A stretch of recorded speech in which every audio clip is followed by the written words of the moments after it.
श्री गोवर्धन नाथ की जय हो। श्री गोकुलनाथ जी विरचित श्री हरिराय जी महाप्रभु जी प्रणीत 84 वैष्णवने की वार्ता प्रसंग जो अधूरो હતો 81 81 आचार्य श्री महाप्रभु जी वल्लभाचार्य जी के सेवक सूरदास जी सारस्वत ब्राह्मण दिल्ली के पास सिंही गांव है, तहाँ रहते। तीन का प्रसंग जो आयो कल कामे जो पद गायो सो महात्म्य युक्त गायो, सो महात्म्य युक्त गायो। सो हरिराय जी महाप्रभु जी ने भाव प्रकाश में जो वर्णन कियो है सो विस्तार से कियो है। या पद में महात्म्य ठाकुर जी को जाननो पुष्टि मार्ग में आए नए वैष्णव के लिए बहुत जरूरी है। और क्यों जरूरी है सो बात ये भाव प्रकाश में अब श्री हरिराय जी कहे है। जैसो श्री वल्लभाचार्य जी आपो पुष्टि मार्ग प्रकट किए, ताही अनुसार सूरदास जी ने यह कीर्तन गायो। सो श्री वल्लभाचार्य जी के मार्ग को कहा स्वरूप है, जो महात्म्य ज्ञान पूर्वक दृढ़ स्नेह सो सर्वोपरि है, सो ठाकुर जी को बहुत प्रिय है। परंतु जीव महात्म्य राखे, जरूर राखવું જોઈએ महात्म्य एम के छे। सो काहे ते केम, जो महात्म्य बिना अपराध को भय मीट जाए। એટલે કે જો ઠાકોરજીનું મહાત્મ્ય જ્ઞાન ન હોય તો એને અપરાધ થશે એ ચિંતા જ જતી રહે, એટલે કે અપરાધનો ભય જ નીકળી જાય। તે સારી વાત નથી, તો જીવને પડવું પડે લીલામાંથી, એટલે કહ્યું तासो प्रथम दशा में महात्म्य युक्त स्नेह आवश्यक चाहिए। એટલે અહીંયા પ્રથમ દશા શબ્દ વાપર્યો છે। એટલે શ્રી હરિરાયજી મહાપ્રભુજીએ બે પ્રકારના વૈષ્ણવો વિશે જ્યારે શિક્ષાપત્રમાં વર્ણન કર્યું છે, એક શિક્ષાપત્ર અત્યારે મને સ્મરણ નથી, મેં નોંધ કરેલી છે એની, કે અમુક નંબરનું શિક્ષાપત્ર છે, એમાં અમુક શ્લોક છે, એમાં આપે વૈષ્ણવના બે પ્રકાર બતાવ્યા છે। એક તો નવા વૈષ્ણવો એટલે પરંપરાથી વૈષ્ણવો, એને નવા કીધા છે, અને એકને લીલાના વૈષ્ણવો, એમ કરીને બે અલગ ભાગ છે। અને એમાં આપે આ વાત કરી છે કે જે લીલાના જીવો છે એમને સ્વાભાવિક જન્મથી જ સ્નેહ છે પ્રભુ સાથે, એટલે એમને ભય રાખવાની જરૂર નથી, અને એમને કોઈ નિયમ પણ નથી। એટલે એમની દેખાદેખી જો પરંપરાવાળા વૈષ્ણવો કરે કે જેમને હજી શરૂઆત છે, દશા કાચી છે, તો એમને અપરાધ પડે। ઠાકોરજી એમને એ રીતે ના સ્વીકારે જે રીતે નિજજનોને સ્વીકારે છે, કે એમની સેવામાં એ જે ચલાવી લે છે, એવું નવા વૈષ્ણવોનું ન ચલાવી લે। એટલે તેમાં શરૂઆત કરવા માટે શ્રી મહાપ્રભુજી વલ્લભાચાર્યજીની જે મેળ મર્યાદા છે એમાં સ્નેહયુક્ત અને બહુ જ અપરાધના ભયથી ડરીને ધીરે ધીરે સેવા કરવી, પછી ઠાકોરજી પોતાના કૃપા કરીને એમને જે ભાવ આપે એ ભાવ પ્રમાણે પછી આગળ વધી શકાય, એવું આનો અર્થ થાય। એટલે અહીંયા લખ્યું, એટલે અહીંયા કહ્યું હરિરાયજીએ કે પ્રથમ દશા में महात्म्य युक्त स्नेह आवश्यक चाहिए, और ब्रज भक्तन को स्नेह है सो सर्वोपरि है। तासो भक्तन के स्नेह के आगे श्री ठाकुर जी को महात्म्य रहत नहीं। એટલે કે જે વ્રજવાસી જે છે એમના નિજ સખાઓ વગેરે ગોપીજનો વગેરે એ લોકો એમની સાથે જે રીતે વર્તન વાત અને વ્યવહાર કરે છે એમાં એમને કોઈ ભય જ નથી રહ્યો, એમને સંપૂર્ણ સ્નેહ છે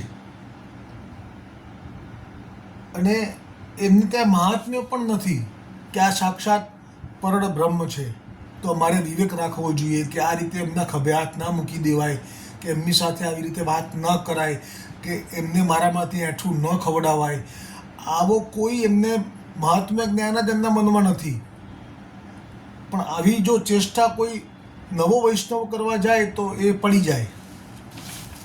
સો શ્રી ઠાકોરજી સ્નેહ के बस हुई के भक्तन के पाछे पाछे डोलत है, सो जहाँ ताई ऐसो स्नेह नाही होई, तहाँ ताई महात्म्य राखनो. सो जब स्नेह को नाम लेके महात्म्य छोड़े और श्री ठाकुर जी के आगे बैठे बात करे और पीठ दे तो भ्रष्ट हो जाए. तासो महात्म्य विचारे और अपराध सो डर पे तो कृपा होय. પછી ઠાકોરજી કૃપા કરે અને સખ્ય ભાવ પણ આપી શકે, રતિ ભાવ પણ આપી શકે, પણ એ ઠાકોરજી કૃપા કરે એ એમના પાસે અધિકાર છે, જીવનો અધિકાર નથી કે એવી રીતે એ વ્રજ ભક્તો જેવું જ કરવા બેસી જાય. और जब सर्वोपरि स्नेह होइगो तब आप ही ते स्नेह ऐसो पदार्थ है जो महात्म्य को छुड़ाई देगो.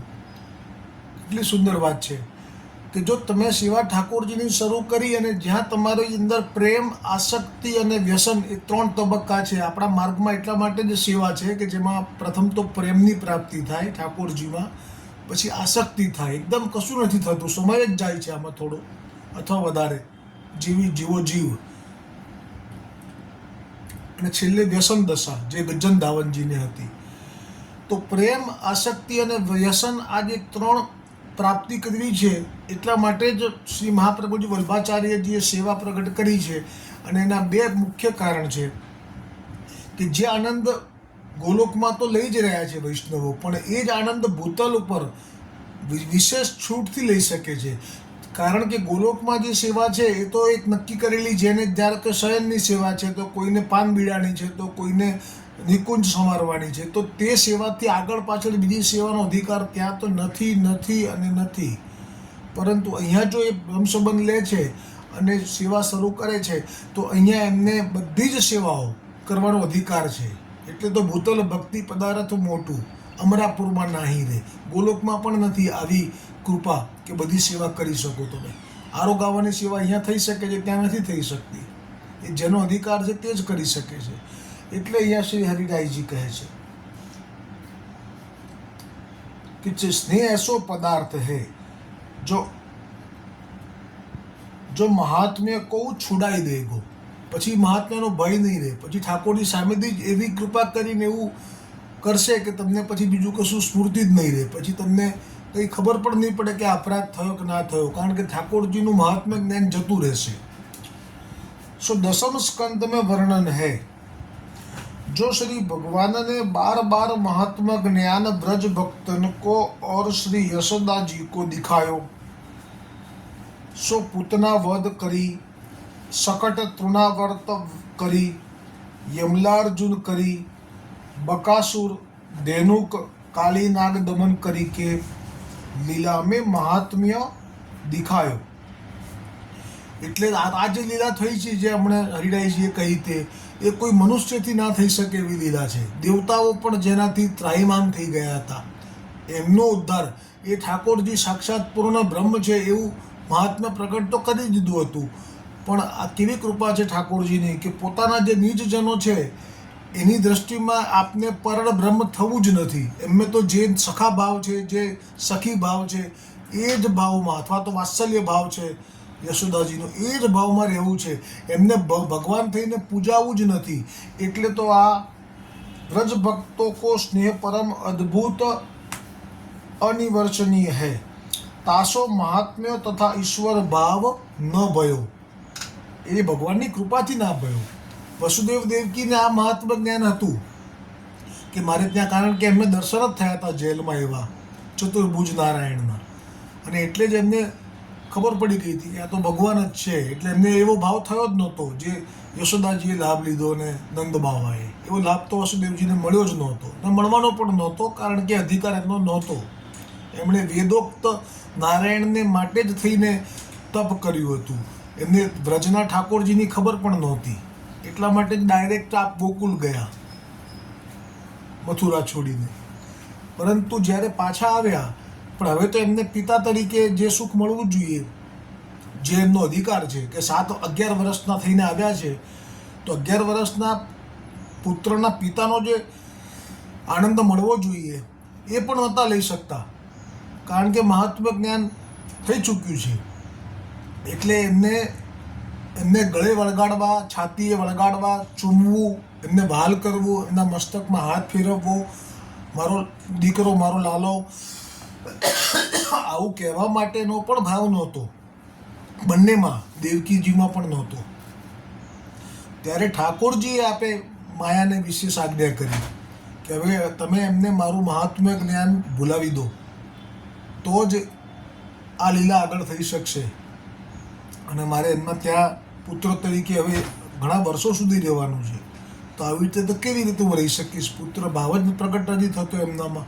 તો હવે તમે મહાત્મ્ય જ્ઞાન ભૂલવાડી દો.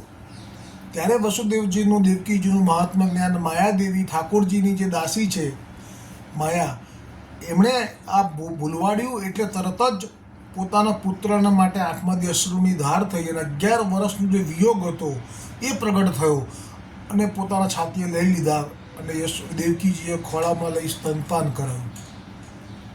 આ કૃપા ઠાકોરજી કરે ત્યારે થાય, પોતે જાતે કરવા જાય તો એ કહે છે કે ભ્રષ્ટ થાય. હરિરાયજી એવું કહે છે.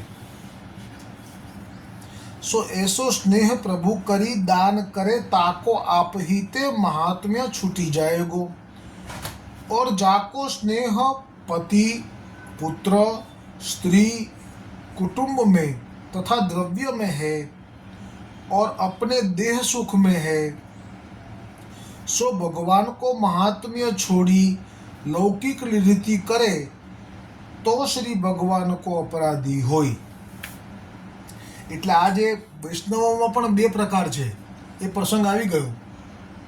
આમ તો અનેક પ્રકારો છે. એ પ્રસંગ તો 181મી વાર્તામાં છે જ. શ્રી ગુસાઈજીએ આપે કહેલો છે કે 60 લાખ વૈષ્ણવો અત્યાર સુધી અંગીકાર કરી ચૂક્યો છું. મહાપ્રભુજી અને આપે થઈને 60 લાખ એ વખતે. તેમાં જ શ્રી ગુસાઈજીએ કહ્યું હતું કે આમાંથી જ્યારે પેલા વૈરાગી વૈષ્ણવ હતો વાણીઓ, એણે એમ કહ્યું કે મારે બ્રહ્મ ભોજન કરાવવું છે. ત્યારે શ્રી ગુસાઈજીએ શરૂઆત ત્યાંથી કરી હતી કે જો તારે બ્રહ્મ ભોજન કરાવવું હોય તો હું તને કહું એવું કર. તો તારે એને એવો ભાવ હતો કે મારે 100 એવા બ્રાહ્મણને લેવડાવવું કે જે બ્રાહ્મણ બધી રીતે ચુસ્ત હોય અને વૈદિક રીતે બધું પાલન કરનારો હોય. ત્યારે શ્રી ગુસાઈજીએ જે આજ્ઞા કરી હતી કે તું આવા 100 બ્રાહ્મણને જો લેવડાવવા માગે છે, પણ જો મારી આજ્ઞા તું માને તો એક નામધારી બ્રાહ્મણને, તું એક નામધારી વૈષ્ણવને જો તું ભોજન લેવડાવે તો એ તારા 100 બ્રાહ્મણ બરાબર કહેવાશે. ત્યારે પછી તો આ પ્રભુ પ્રેરણાથી આ વાણિયાએ સુંદર વાત કરી. તો પછી કે ના, જે તો હું ખરેખર 100 નામધારીને જ હું તો લેવડાવું. ત્યારે શ્રી ગુસાઈજીએ કહ્યું કે તો પછી તું એક કામ કરે, તું 100 નામધારીને જો લેવડાવવા માગે છે તો હું તને એક બીજી આજ્ઞા કરું. તો તું એક કામ કર, એક બ્રહ્મ સંબંધ લીધો હોય ને એવા વૈષ્ણવને તું લેવડાવી દે, તો તને 100 નામધારી વૈષ્ણવને લેવડાયા બરોબર કહેવાશે. તો આ નામધારી એ શું છે? તો જેમાં મહાપ્રભુજીએ, શ્રી ગુસાઈજીએ જેમને ફક્ત નામ આપ્યું છે પણ બ્રહ્મ સંબંધ નથી આપ્યો. તો દાખલા તરીકે વસુદેવદાસ છકડા જે હતા, જે પ્રથમ વખત કૃષ્ણદાસ મેઘનનો હાથ પકડવા ગયા અને એ હાથ કૃષ્ણદાસ મેઘને વસુદેવદાસજીનો હાથ પકડી લીધો, કારણ કે બહુ જ ઉદ્ધતાઈથી સ્નાન કરી રહ્યા હતા અને એ જે જળ છે એના છીંટા કૃષ્ણદાસ મેઘનજી ઉપર પડી રહ્યા હતા. ત્યારે કૃષ્ણદાસ મેઘનજીએ ટોક્યા પણ ન માન્યા અને છેવટે આ આપે એનો હસ્ત પકડી લીધો અને જે 10,000 હાથીનું બળ ધરાવનારા વસુદેવદાસ હતા પણ વલ્લભના સેવક સામે એમનો હાથ છોડાવી ન શક્યા. આ જે ઘટના છે પછી એ શરણે આવે છે, પછી વલ્લભ મહાપ્રભુજી એમને બ્રહ્મ સંબંધ આપે છે, પછી એ ઘરે આવે છે, પછી મા બાપને કહે છે કે તમે પણ બ્રહ્મ સંબંધ લેવા ચાલો. મા બાપને લઈને આવે છે.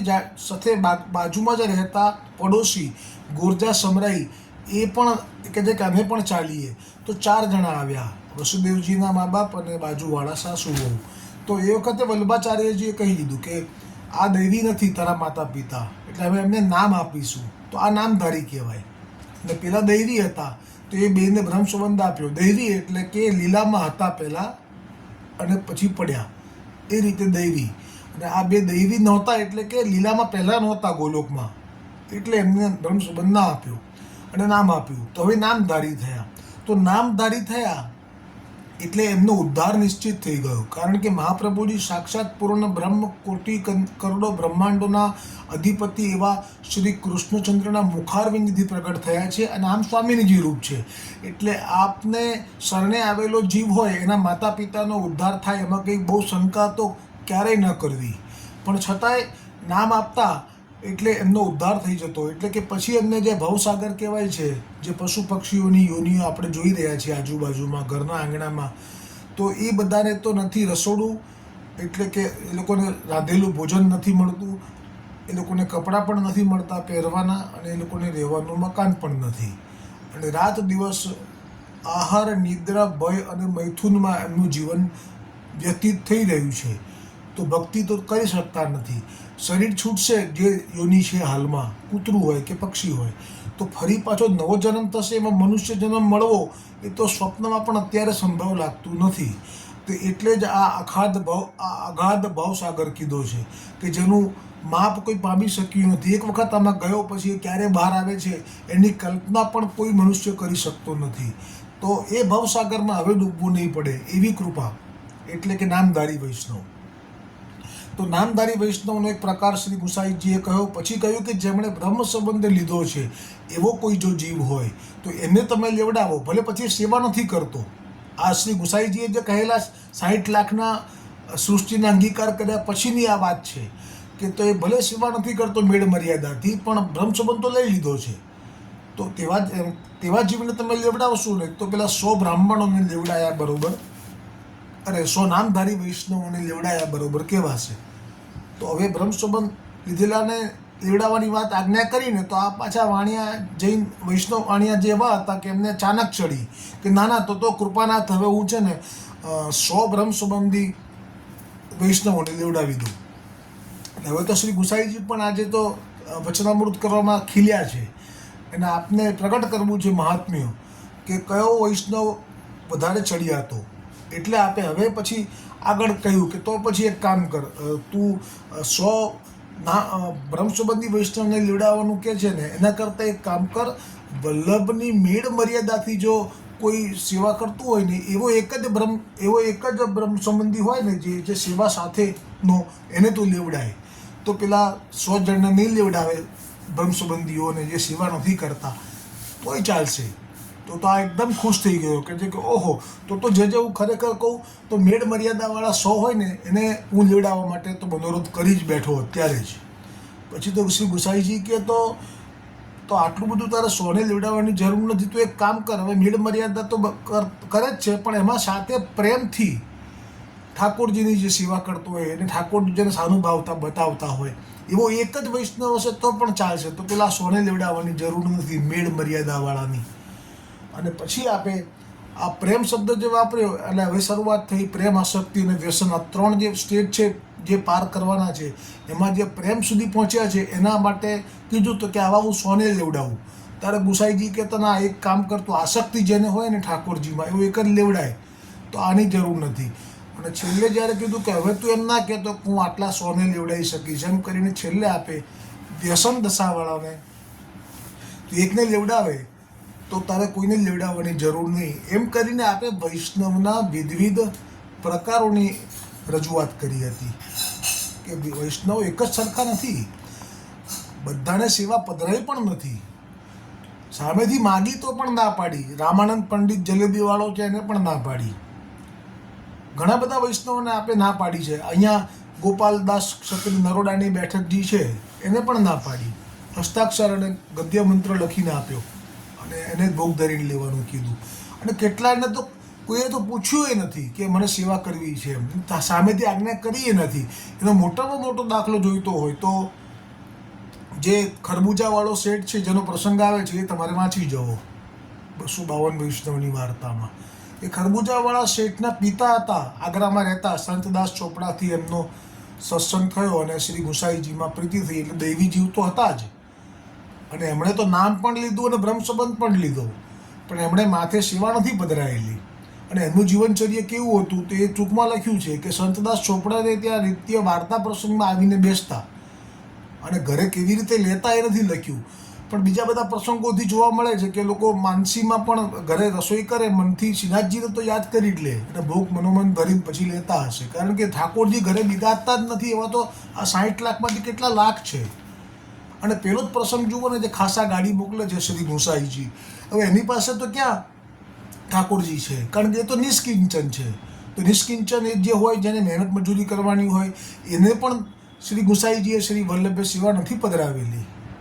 તો એ કેવો હતો કે ઠાકોરજી એ નહોતા અને એને તો ખાવા માટે પણ ફાંફા હતા. એટલે જ્યારે નીકળ્યો ત્યારે એ બધા જે ધનવાન ધનાઢ્ય વૈષ્ણવો હતા એમની ટહેલ કરતો જાય અને જે આપે એ લેતો જાય. એમ કરીને એ લોકો છેલ્લા 2 મુકામ બાકી હતા શ્રીનાથજી સુધી પહોંચવામાં.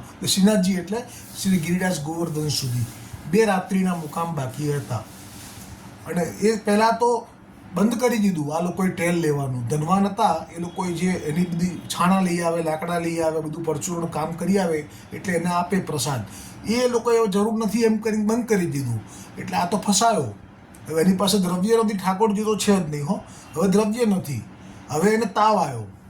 હવે એણે એમ વિનંતી કરી કે ભલે મને પ્રસાદ કોઈ નથી આપતું તે બહારથી માગી લે ભિક્ષા, એમ કરીને ચલાવે, પણ હવે જોડે લઈ જાય એના માટે વિનંતી કરી તમારી ગાડીમાં મને લઈ જાઓ.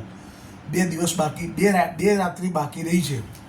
હવે મને તાવ આવ્યો છે, મારા શરીરમાં તાકાત નથી, હું હારી ગયો છું. તો કોઈએ ધ્યાન ના આપ્યું કે કોઈએ દયા પણ પ્રગટ ના કરી આ જીવ માટે. તો શ્રીનાથજીથી તાપ સહન ના થયો. તો શ્રીનાથજીએ શ્રી ગુસાઈજીને આજ્ઞા કરી કે આ ખાસા ગાડી આપની મોકલો અને એ જ વૈષ્ણવને લાવજો, બીજા કોઈને નહીં. અને એવા ખીજ્યા શ્રીનાથજી કે આ લોકો આયા તો ખરા પણ સંધ્યા આરતીના જ દર્શન થવા દીધા. બાકી ના રાજભોગમાં ના મંગલામાં એમને દર્શનમાં અધિકાર જ લઈ લીધો. એટલે લોકોને બહુ પસ્તાવો થયો કે અમે આવું કેમ કર્યું, શું કર્યું. પછી ખબર પડી કે આ પટેલને કારણે. પણ ઠાકોરજી ના રીઝ્યા. પછી તો ગુસાઈજીને પણ બહુ કાલાવાલા કર્યા, કારણ કે ગુજરાતના વૈષ્ણવોનો સંઘ ગયો હોય, આટલા દિવસથી ત્યાં પહોંચ્યો હોય ને દર્શન માટે જ ગયો હોય ને દર્શન જ ના થવા દે શ્રીનાથજી, તો આ પ્રસંગ વાંચવા જેવો છે. તો અહીંયા પ્રસંગમાં મૂળ વાત પર આપણે આવીએ કે નામધારી જે વૈષ્ણવ છે એનો પણ પુષ્ટિ માર્ગમાં ઉદ્ધાર થાય છે. પણ જે બીજા પ્રકારના જે છે, જેમાં મેં પ્રસંગ શરૂઆત કરી ત્યારે કહ્યું કે જેમ ચાચા હરિવંશી સાથે પેલો ક્ષત્રિય વૈષ્ણવ જે હતો અને એ જ્યારે બીજા ક્ષત્રિય વૈષ્ણવના ઘરમાં બેસી ગયો અને એ અધિકારી નહોતો, એમાં લખ્યું છે ને જે એ પ્રસંગ હવે બરાબર અહીં સાથે મેચ થાય છે કે હરિરાયજી કહે છે કે કોને અધિકાર નથી ઠાકોરજીની સેવામાં મહાત્મ્ય જ્ઞાન વગર સેવા કરવાનો, અદબ રાખવી જ પડે. કોને અદબ રાખવી પડે? તો કહે છે કે જેનો સ્નેહ પતિમાં હોય, પુત્રમાં હોય, સ્ત્રીમાં હોય, કુટુંબમાં હોય અને દ્રવ્યમાં હોય અને પોતાના દેહના સુખમાં હોય, તો તેણે ભગવાનનું મહાત્મ્ય છોડીને લૌકિક રીતિથી ભગવાનની ભજવાની ઈચ્છા ન કરવી, સેવા કરવાની ઈચ્છા ન કરવી, નહીંતર એને અપરાધ પડે. આવું શ્રી હરિરાયજી કહે છે. એટલે કે જે હરિરાયજીના ચાચા વંશજી સાથે, જે ચાચા હરિવંશી સાથે જે પેલો વૈષ્ણવ નીકળ્યો હતો, પછી માર્ગ ભૂલી ગયા. ચાચા તો પહોંચી ગયા ગુજરાત, પણ આ જે વૈષ્ણવ હતો એ બીજા માર્ગમાં ચડી ગયો. એટલે એ પેલા બીજા ક્ષત્રિયના ઘરમાં બેઠો. હવે એક ક્ષત્રિય આવો હતો, લૌકિકમાં એની આસક્તિ હતી.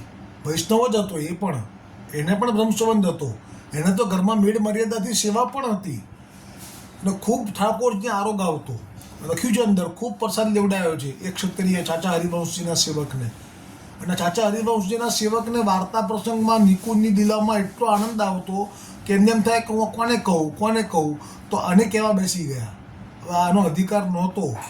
અને જ્યારે ચાચા હરિવંશજી આવ્યા ત્યાં જોયું કે ઠાકોરજી પાછળ ઠાડા છે, એમને શ્રમ પડી રહ્યો છે કે આ લીલાનો જીવ આ લીલાની વાર્તાનો અધિકારી નથી, એની આગળ આ બધી વાર્તા કરી રહ્યા છે. ત્યારે પછી ચાચાજી એને ટોક્યો અને કીધું પાછળ વળીને જોયું તો ઠાકોરજી શ્રમિત ઊભા હતા. પછી વાત બદલી અને કીધું કે હું જે બોલ્યો ને બધું ખોટું છે, કારણ કે એને લૌકિક બુદ્ધિ હતી એટલે ઠાકોરજીની લીલાને લૌકિક બુદ્ધિથી જુએ એટલે ઠાકોરજીને શ્રમ પડે. અને આ રીતે શ્રી હરિરાયજીએ કહ્યું કે મહાત્મા ઠાકોરજીનું ભૂલવું નહીં. જે લોકો એને પ્રથમ દશા છે તેમણે तासो वेद मर्यादा सहित श्री ठाकुर जी के भय सहित सेवा करे और सावधान रहे, सो वह श्री वल्लभाचार्य जी महाप्रभु के मार्ग की रीति है. तासो महात्म्य पूर्वक स्नेह करिए, सो महात्म्य पूर्वक स्नेह यह जो समय समय ऋतु अनुसार सेवा में सावधान रहे. ताको नाम महात्म्य पूर्वक स्नेह कहिए. पाछे श्री आचार्य जी आपू कहे, जो सूर तुमको पुष्टि मार्ग को सिद्धांत फलित भयो है, तासो तुम श्री गोवर्धन धर के यहाँ समय समय के कीर्तन करो. ता समय सेन भोग કરી ચૂક્યો હતો, સો તબ માન કે કીર્તન, કારણ કે સેન ભોગ જ્યારે શરીર થઈ જાય પછી માનના કીર્તન શરૂ થાય ઠાકોરજીની સન્મુખમાં. તો તબ માન કે કીર્તન સુરદાસજીને જો ગાય, તે 3 પદ છે એ આવતીકાલે આવશે. અને પછી વાર્તા પ્રસંગ 2 શરૂ થશે અને તે પણ ખૂબ જ સુંદર છે. તો હવે એ પ્રસંગો આવતીકાલે આવશે. શ્રી વલ્લભાધીશ કી જય હો, શ્રી ગોવર્ધનનાથ કી જય હો.